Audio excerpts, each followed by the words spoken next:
Ooh, ooh, ooh. Check this out.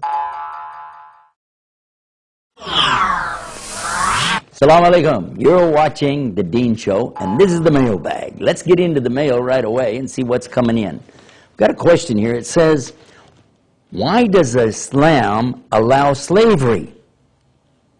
Or does it? Good question. One of the things I like to encourage Muslims to do, when you answer a question, begin by saying, thank you for asking me about my religion. This sets a nice tone for you presenting your answer. And it lets people know that we're very open to answer these questions regardless of how harsh they may sound. The second thing is to let people know that in Islam we don't lie. We can't lie, especially about our religion. And we have the proof. We have the authentic documents that date back centuries ago. And we have the Quran still being recited today as it was when it came to Muhammad, peace be upon him. So what it says is what it says, but it's in Arabic. So they need to understand that we're talking in English, so we're translating these things. So let's get with it. The question is asking about slavery. Does Islam allow slavery? Absolutely. Yes, it does. Islam does. But wait, hold on. Before you go any further, there's only one kind of slavery, and it's only one way. What am I talking about? I'm talking about Allah.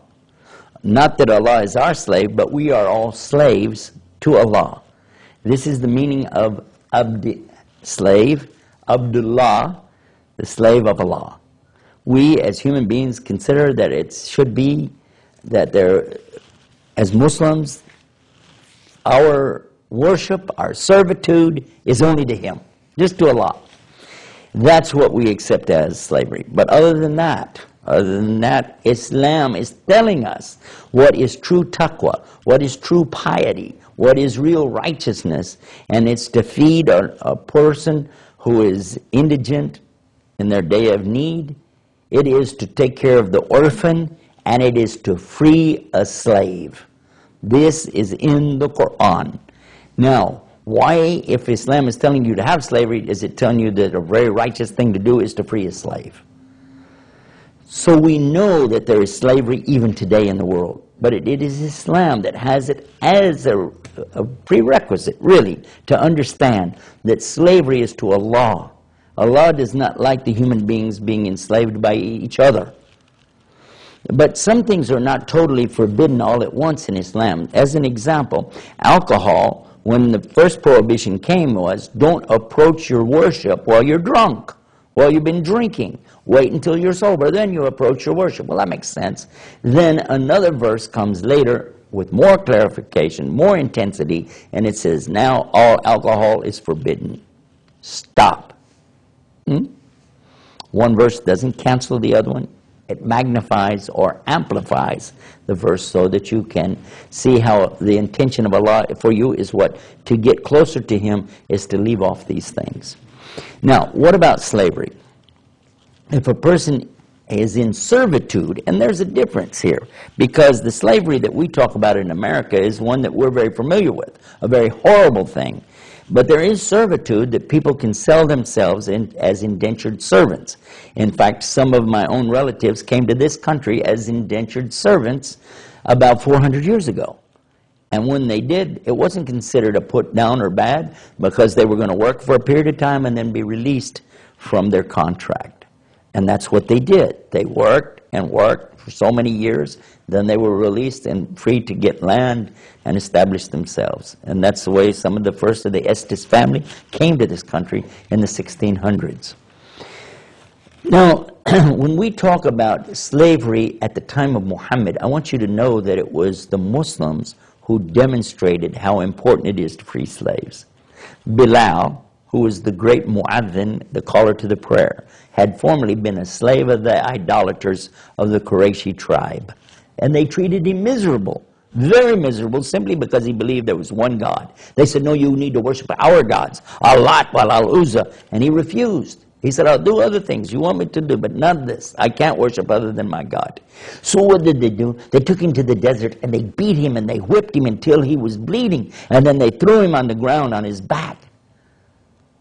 And then they placed a giant rock, a boulder, on his chest. And he was left there in the burning sand Well, they were tormenting him. Worship our gods. Worship Allah. Worship Al-Uzza. And he kept saying, Ahad, Ahad, Ahad, which means in Arabic, one, one, one. He was calling the name of Allah, which is Ahad, the unique. And here's the man, only crime he's committed is that he won't worship these false gods of his owners. Now, at that time, Abu Bakr, may Allah be pleased with him, came upon the scene and saw this horrible condition. He raced back and got a bag of money.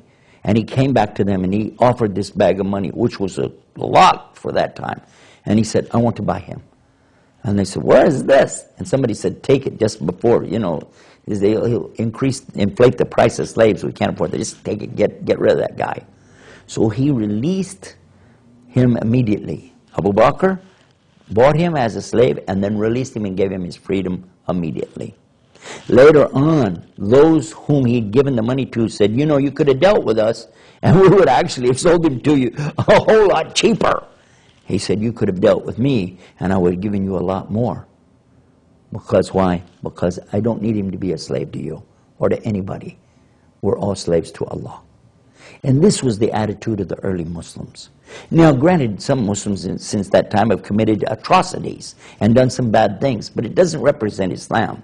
What it means is that some Muslims make mistakes. They do bad deeds. And, your point, it means what? It means they didn't follow Islam. But if you want to know what is Islam, you look to the Quran, you look to the teachings of Muhammad, and you will find that slavery is only for Allah. May Allah guide all of us. Till next time, that was the mailbag. Assalamu alaikum.